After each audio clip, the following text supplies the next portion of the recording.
오늘 설교 제목이 성전 재건이 요즘 길지만 신앙의 길을 무너뜨리는 세 가지 위협이라는 제목으로 말씀을 전하도록 하겠습니다. 부제가 있어요. 성전은 세워졌지만 마음의 성전은 무너질 수 있다.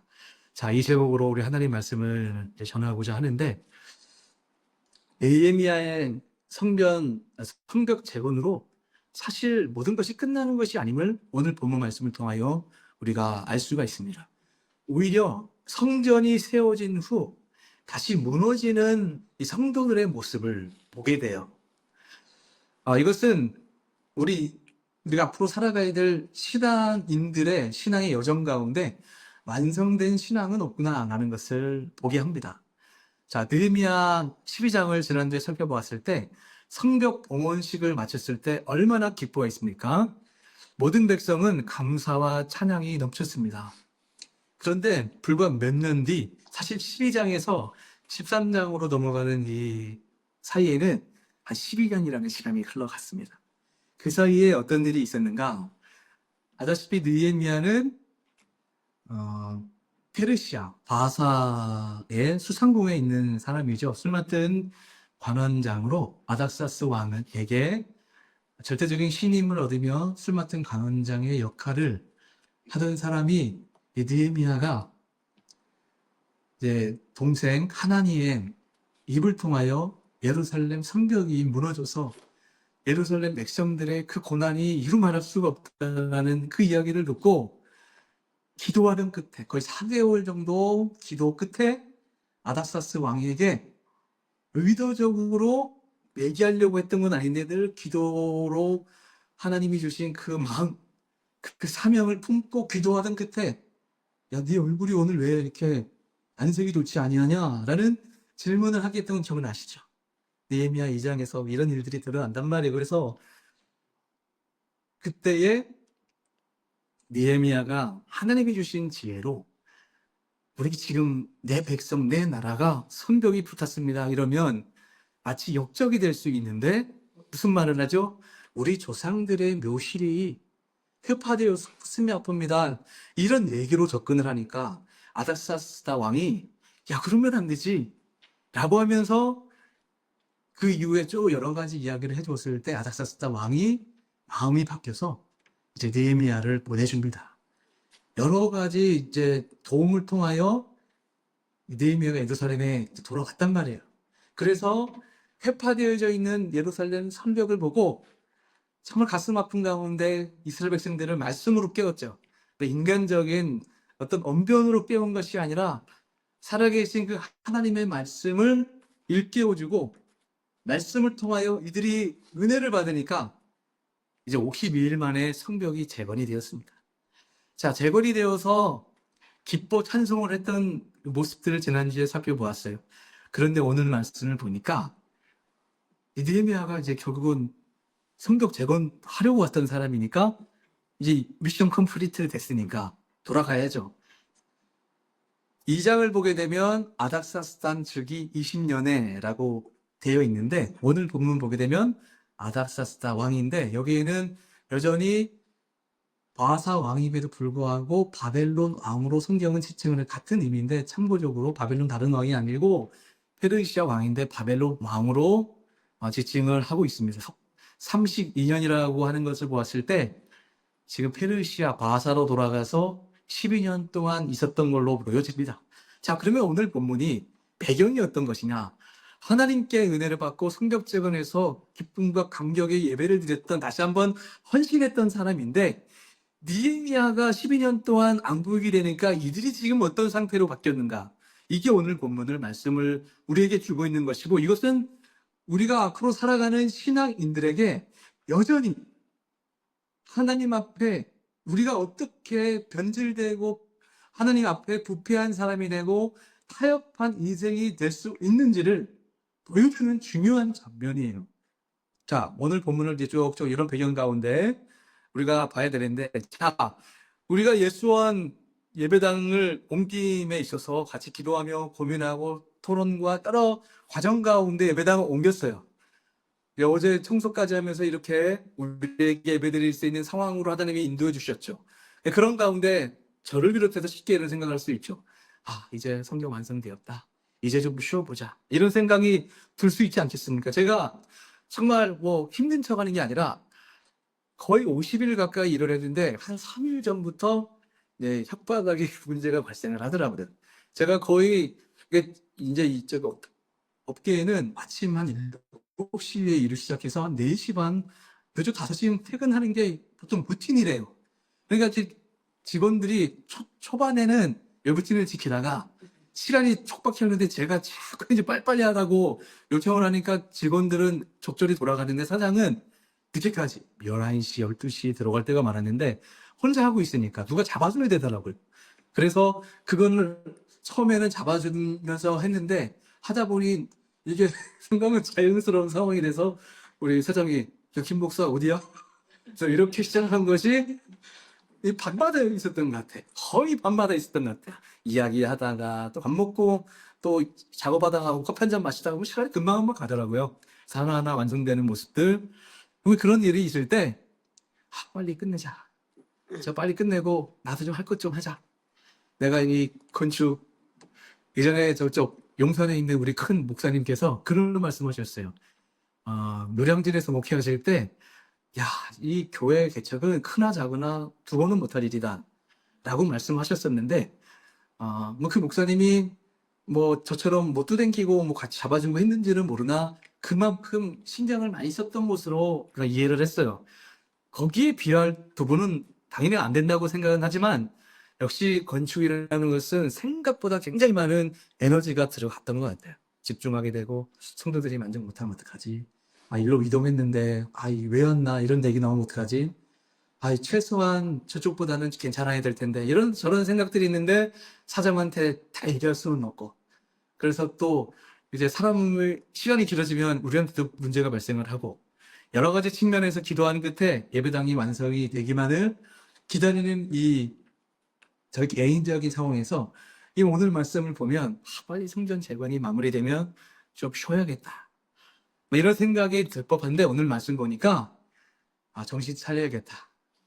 이러한 생각이 결국은 나 자신을 우리를 다시 어렵게 할 수 있는 영적인 가드를 내릴 수가 있겠구나라는 생각을 하면서 정신 차리라는 하나님의 음성으로 저는 받아들이면서 은혜를 받았습니다. 자, 오늘 말씀 보니까 성전의 문을 연다고 다 부흥이 아니고 마음의 문이 닫히면 아무리 견고한 성벽, 아무리 좋은 예배당이라 할지라도 아무런 의미가 없다라는 거예요. 그러니까 오늘 우리가 이 마음이 닫히면 안 돼요. 주님 앞에 마음이 활짝 열려야 은혜 받고 하나님이 주신 영적인 꼴을 먹을 수가 있지 않겠습니까? 여러분 정말 이것을 상식적인 얘기인데 이 말씀을 드리고 싶어요. 여러분 우리가 믿죠? 하나님이 존재하는 거 믿죠? 성령 하나님이 존재하는 것도 믿고 성령 하나님 우리 주님께서 우리 삶을 주장하고 있는 것을 우리는 늘 고백하고 믿어요. 그러나 무엇도 하나 믿어야 될까요? 사탄 또한 존재합니다. 사탄이 존재해서 우리의 생명을 우리가 구원받은 자라는 것을 감히 사탄이 손댈 수 없어요. 그러나 무엇 손댈 수 있냐면 구원받은 사람을 낙심시킬 수가 있어요. 시험 들게 할 수 있어요. 병들게 만들 수 있고 성도들끼리 마음이 상할 수도 있고 여러 가지 측면에서 마음이 어려워질 수 있는 그 뒤에서 작업을 누가 하냐면 하나님이 하는 게 아니고 사탄이 하고 있단 말이에요. 근데 우리가 성령의 은혜의 충만함을 받지 못하면 사탄이 툭툭 던지는 그 잽에 넘어진단 말이에요. 목회자들이 하는 얘기가 있어요. 상황 가운데 포컷이 들어와서 우리가 다운되는 것이 아니라 툭툭 날아오는 잽에 넘어진다는 거예요. 실제로 헤비급 옛날 타이틀 좀 보게 되면 비슷하게 하는데 잽에 넘어진단 말이야. 우리 인생에 사탄이 작은 것들 가지고 잽을 날리고 있는데 그거에 대해서 영적으로 가드를 올리고 있지 않으면 하나님의 뜻임에도 불구하고 사탄이 주는 음성처럼 들리고 사탄이 주는 음성인데 마치 하나님의 음성처럼 받아들이는 그런 우를 우리가 범할 수 있다는 것을 우리가 꼭 기억을 해야 됩니다. 그래서 저도 마찬가지고 여러분도 마찬가지고 항상 영적인 전쟁은 싸움은 항상 예배의 자리 가운데도 있다는 거예요. 성령님도 존재하지만 예배 드리는 그 자리 우리가 초대교회 성경책 신약 성경을 보게 되면 성전 안에서도 별의별 일이 다 일어난 거 보시죠. 하나님 앞에 예배자고 받아들여지는 사람이 있는 반면에 하나님 보시기에 가인과 같은 사람이 있다니까. 똑같이 예배를 드려도 가인과 같은 사람이 있고 아벨과 같은 사람이 있습니다. 그래서 우리는 성전이 재건되고 우리가 이곳에 있다고 중요한 것이 아니라 성전을 이동시키시면서 하나님이 우리에게 주신 하나님의 분명한 도전과 뜻은 이제 너희가 진정한 성전이 되어야 된다. 자, 이 말씀을 생각하면서 오늘 본문을 보게 되면 야, 정말 그렇겠구나라는 생각을 하게 됩니다. 자, 오늘 본문 1절부터 3절 이제 한번 먼저 보도록 하겠습니다. 1절 3절 같이 읽을까요? 시작. 네, 오늘 제 시간입니다. 과거 백성이 행했는데 그치에게 목소리를 아몬 사람과 모압 사람은 여호와 하나님의 총회에 들어오지 못하리니 이는 그들이 악수가 물로 이스라엘 자손들을 영접하지 아니하고 도리어 발람에게 뇌물을 주어 저주하게 하였습니다. 가나안의 아리위 저주를 돌이켜 복이 되게 하셨다 하였습니다. 백성이 이 율법을 듣고 곧 섞인 무리를 이스라엘 가운데서 모두 분리하였느니라. 아멘. 자, 이 느헤미야가 왔죠. 왔는데 제일 먼저 12년 동안 이들의 무너졌던 모습이 이제 이후에 슬픔 보게 될 텐데, 느헤미야가 와서 역시나 이들을 다시 초생시키는데 무엇부터 시작하자면 말씀으로 시작하는 것을 볼 수가 있습니다. 이게 무슨 말씀이냐면 신명기 말씀이에요. 신명기 23장 3절부터 5절을 보게 되면 하나님께서 암몬과 모압 사람은 여호와의 총회에 들이지 마라 라고 하나님께서 말씀하셨던 사람인데, 지금 보면 암몬과 모압 사람이 12년 동안에 분명히 이방인들과 부족하지 않겠다고 했죠. 하느님 앞에 거룩한 백성으로 살겠다고 결단했죠. 그런데 12년 동안 무슨 일이 일어났는가? 암몬과 모압 사람, 이방인들이 이스라엘 백성들 사이에 스물스물 들어와서 같이 살고 있는 거예요. 그것을 가르쳐주고 있는데, 자, 신명기 23장 3절 5절 한번 일찍이 하나님이 뭐라고 말씀하셨는지 한번 읽어보겠습니다. 시작.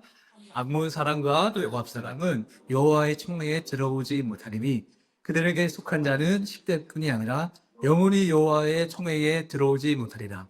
그들은 너희가 매복에서 나올 때에 떡과 물로 너희를 길에서 영접하지 아니하고 메소포타미아의 브돌 사람 부올의 아들 발람에게 뇌물을 주어 너희를 저주하게 하려 하였으나 내 하나님 여호와께서 너를 사랑하심으로 내 하나님 여호와께서 발람의 말을 듣지 아니하시고 내 하나님 여호와께서 그 저주를 변하여 복이 되게 하셨나니.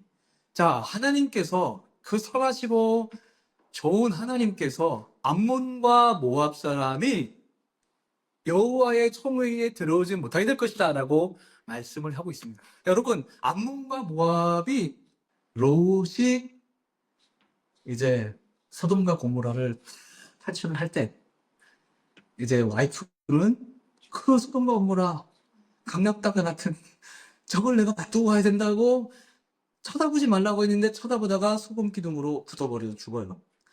근데 두 딸이 있었어요. 두 딸이 있었는데 그날 밤에 이 롯이 동침을 하게 됩니다. 동침을 하여서 낳은 자녀가 모압과 암몬입니다. 이게 무슨 의미냐? 이렇게 얘기할 수 있어요. 역시 이게 롯이 정욕을 이기지 못해서 아이를 낳았다라는 측면도 있을 수 있지만 또 다른 신학적 중요한 의미가 있습니다. 롯이 여전히 죄인들은 하나님의 말씀은 상관없이 자기의 혈통과 자기의 번성을 위하여 자녀를 생산한 거예요. 그런 백성, 하나님 보시기에 악한 일을 했는데 이들이 시간이 지나서 모세의 시대 때 어떤 일을 하는가? 하나님이 출애굽을 시켜서 지금 가나안 땅으로 인도해 드리고 있는데 딱 길목에 서서 지금 목도 타고 지쳐있는 이스라엘 백성들 길목에 딱 서서 너희들 못 들어가. 못 들어간다고 또 가로막고 있을 뿐만 아니라 이 신접한 지금의 바로 무속인과 같은 발람에게 조주하게 해 라고 저주를 사주했던 족속이 아몬과 모압이에요. 그러니 하나님이 보시기에 이들은 어떤 의미냐? 악한 존재다. 여러분, 신앙인들은 제가 자주 얘기하지만 예수 믿는 사람이 세상에서 힘을 내고 가장 두려워하는 게 뭔지 아십니까? 우리가 교회가 크고 돈이 많고 다른 사람보다 능력이 많고 그런 거 아니에요. 교회가 진정한 힘을 낼 수 있는 것은 거룩이란 말이에요.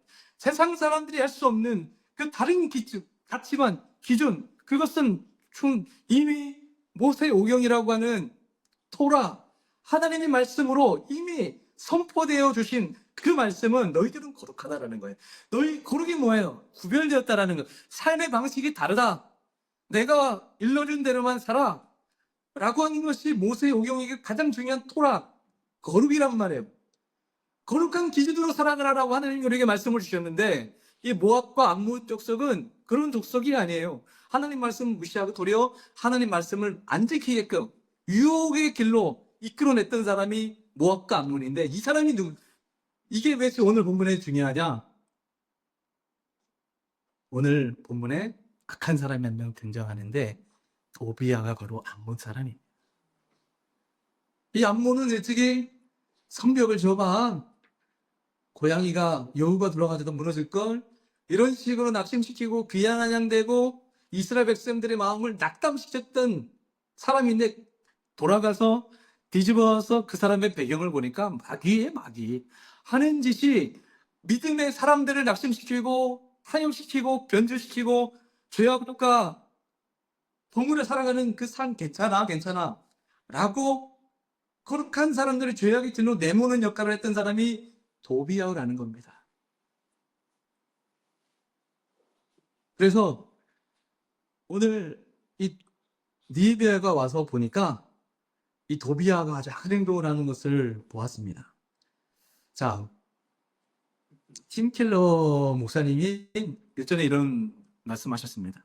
죄는 단번에 우리의 삶을 파괴하지 않는다. 오히려 조용히 마음의 성소에 침투해 그곳에 자리를 잡고 마침내 당신의 중심을 바꿔버린다. 라고 이렇게 말씀을 하셨습니다. 정말 맞는 말씀이시죠? 자, 도비야를 좀 살펴봤으면 좋겠어요. 자, 오늘 본문 말씀을 보게 되면 도비야 4절부터 7절에 성전이 지금 회파 더러워져 있는데 거기에 도비야가 아주 중요한 악한 영향을 끼치고 있는 것을 볼 수가 있는데 4절부터 7절 일단 제가 먼저 읽어볼게요. 4절 이전에 우리 하나님의 전의 방을 맡은 제사장 엘리야십이 도비야와 연락이 있었으므로 여기 연락이 있었으므로는 아주 가까운 이제 주석을 좀 찾아 연구해 보니까 집안이었대요. 가까운 집안이었는데 도비야를 위하여 한 큰 방을 만들었으니 그 방은 원래 소재물과 유향과 그릇과 또 레위 사람들과 노래하는 자들과 문지기들에게 11조로 주는 곡물과 새 포도주와 기름과 또 제사장들에게 주는 거제물을 주는 곳이라. 자, 6절 읽겠습니다. 시작. 내가 에를 플랭이 작았냐? 아메아도 말래 스타 푸시디자네 마귀게 나갔다가 기로리 와게 그리셔서 7절도 시작. 이 사절에 마스야 에레아 시티 베알루야 해능이서 뜨대 방언을 맡겨 베이스야. 아멘. 자, 보니까 이 도비야라는 사람이 느헤미야가 12년 동안 자리를 비운 사이에 도비야가 성전 못 들어오게 해야 될 사람인데 지금 도비야가 어디에 들어와 방을 차지하고 있는 거예요? 성전에 가장 중요한 그 자리에 또 방을 차지하고 있어요. 왜 그랬을까요? 이 제사장 엘리야십이 자신의 이익을 위하여 필요에 따라서 이 도비야가 또 굉장히 급진적인 사람이고 말도 좋았을 거잖아요. 그러니까 아마도 가스라이팅이 됐겠죠. 그래서 성소에 이방인도 못 들어올 뿐만 아니라 이런 악한 의도를 가지고 있는 사람, 유대인들도 제사장들도 아무나 들어드는 곳이 아닌 그곳에 딱 들어와서 자리를 잡고 있는 이 모습이 무엇을 의미합니까? 그것은 우리가 영적으로 하나님 앞에 띄어 있지 않으면 언제든지 우리 마음의 성소에 죄악이 들어오고 유혹이 들어오고 무너질 수 있는 그런 지뢰 같은 것들이 마음에 사로잡혀서 마음에 깔린다는 것을 우리에게 가르쳐주고 있는 겁니다. 도비아가 그런 존재였어요. 자, 그런 의미에서 도비아는 한순간에 이 자리에 들어온 게 아닙니다. 12년이라는 시간도 꽤 긴 시간이죠. 성경에서 12라고 하는 그 개념도 좀 우리가 유추해 볼 수가 있어요. 혈류병 걸린 그 여인이 12년 동안 혈류병 걸렸다는 얘기가 있고, 야이로의 딸이 죽었잖아요. 아시죠? 근데 12살이 죽었어요. 그 사건이 같이 샌드위치처럼 껴 있거든요. 10이라고 하는 개념은 완전수라는 개념이 있네요. 그게 뭔 말이냐면, 상당한 시간, 의미 있는 시간이었다라는 거야. 시간이 꼭 12년이나 뭐 5년이나 이런 개념이 아니라 차곡차곡 죄의 양이 찬 것을 의미합니다. 도비아가 한순간에 쑥 들어온 게 아니라 내 마음에 가득을 내리니까 도비아 같은 존재가 계속 잽을 날리면서 들어오고 있는데 이것을 방치하다 보니까 어디 자리까지 들어왔냐면 성소의 가장 중앙과 같은 재정과 레인들의 먹고 사는 문제들, 이런 것들의 책무를 감당하는 제사장들이 있거나 그 공간으로 사용되어져야 될 그곳에 도비아가 들어와서 또 자리를 잡고 있는 이 모습, 여러분 그냥 넘길 부분이 아닙니다. 하나님이 우리에게 중요한 메시지를 주고 있는 거예요. 자, 그러면 여러분의 인생 가운데 무엇이 여러분의 도비아가 될 수 있겠습니까? 이 부분을 저는 그래서 오늘 설교 말씀에서 신앙의 길을 무너뜨리는 세 가지 위협 가운데 저는 일단은 이 부분을 기회주의, 이기주의라고 생각을 합니다. 그래서 이기주의와 기회주의를 우리는 배제해야 된다는 거예요. 교회 신앙생활 하다 보면 이기주의와 기회주의적인 것들이 참 많이 있어요. 네, 공사를 같이 하는데 이 인부들하고 얘기를 많이 했을 거 아니에요. 여러 모임 가운데 그런 얘기 하시더라고요. 목사님, 제가 듣기로는 교회에 장사하는 분들이 많다던데요. 뭐 이런 얘기를 하더라고요. 그게 무슨 말씀이냐 했더니 신앙은 별로 없어도 자기의 이익 때문에 교회에 신앙생활을 하는 사람이 많다는 거야. 뭐 무슨 말인지 알죠? 어떤 의미인지? 세상 성도들, 세상 사람들도 대충은 알고 있구나. 이런 이야기를 들으면서 지금 엘리야십이 다 그런 사람인 거예요. 자기에게 도움이 될 것만 같으니까 위치가 제사장이란 말이에요. 권한이 크죠. 신정국가, 하나님이 통치하는 말씀이 원칙과 기준이 되는 그 나라에서 제사장은 굉장한 권력을 가지고 있는 존재였겠죠. 지금의 뭐 대법원장, 뭐 검찰총장 같은 역할로 이해하면 될까요? 그러니까 아무래도 옆에 들어와서 있으면 자기에게는 도움이 되고, 그러니까 도비아가 접근을 했을 것으로 보여지고 그 집안이었다고 했잖아요. 그 제사장 입장에서는 도비아 같은 사람이 있는 것이 싫지 않았을 것으로 보여집니다. 이게 다 기회주의인 거예요. 이게 다 이기주의야. 하나님을 섬겨야 될 사람이 자기의 이익에 따라서 성전을 운영하고 하는 것들, 하나님 보시기에 악한 행동이라는 거죠. 12년 동안 이렇게 도비아가 자리를 잡고 있을 때 느헤미야가 등장을 한 겁니다. 느헤미야가 이 악한 모습을 보고 어떻게 했다고요? 성전에 있는 것들을 다 드러냈대. 그냥 우리처럼 조심조심 드러낸 게 아니고 갖다 내던졌다라고 성경은 말씀을 하고 있습니다. 저는 예수님이, 왜 예전에 요한복음 2장에 살펴봤잖아요. 예수님이 이 땅에 오셨을 때 하나님의 성전은 기도하는 집이 되어야 되는데, 예배하는 집이 되어야 되는데, 온갖 장사치들이 장사하고 비둘기 팔아 소를 팔고 비둘기 팔고 돈 바꿔주는 이런 상을 보고 다 뒤집어 엎는 예수님의 그 과격한 모습은 제가 보는데 가장 유일하지 않나 싶어요. 저러한 모습을 보이신다고. 그래서 어떤 자유주의 신학자들은 예수님의 그런 모습을 비판하지만, 거룩한 분이시니까 이 거룩한 성전이, 이 거룩한 교회가 거룩히 지켜져야 되는데, 장사치와 같고 교회 오는 목적이 자신의 어떤 이익을 위해 신앙생활하고 관계를 맺고 이런 식으로 하니까 교회가 병된다는 말이에요. 그것을 주님이 보시고 그런 가운데 눈물 흘리는 사람들은 있었겠죠. 부자지기 취한 사람이 있었을 거 아니에요. 성도인 줄 알고, 지도자인 줄 알고, 리더십 있는 줄 알고 가까이 갔는데, 알고 보니까 더 상처받고, 더 실망하고, 교회도 별반 없네. 떠나게 한 그 모습을 볼 때, 하나님의 마음이 그 마음이 불이 타오르니까 참을 수가 없는 거죠. 다 엎어버린 겁니다. 느헤미야는 예수님 하나님 모형인 거예요. 그 모습을 보고, 그 착한 느헤미야. 앞에서 느헤미야가 얼마나 선합니까? 지난주 얘기했잖아요. 빛을 비추는 자가 되지 말고 빛을 비추게 하는 자가 되라고. 그렇게 사람들의 마음을 헤아릴 줄 아는 사람이에요. 다른 사람이 나를 어떻게 보는지 잘 아는 사람이 저렇게 과익한 행동을 한다고요? 거룩한 성정을 가졌기 때문에 우리를 보고 참지 못하는 이런 거룩함은 우리 예수님교회가 배우고 가져야 될 중요한 덕목인 줄 믿습니다. 우리 예수님교회도 그런 교회가 됐으면 좋겠어요. 하나님이 정말 기뻐하는 교회.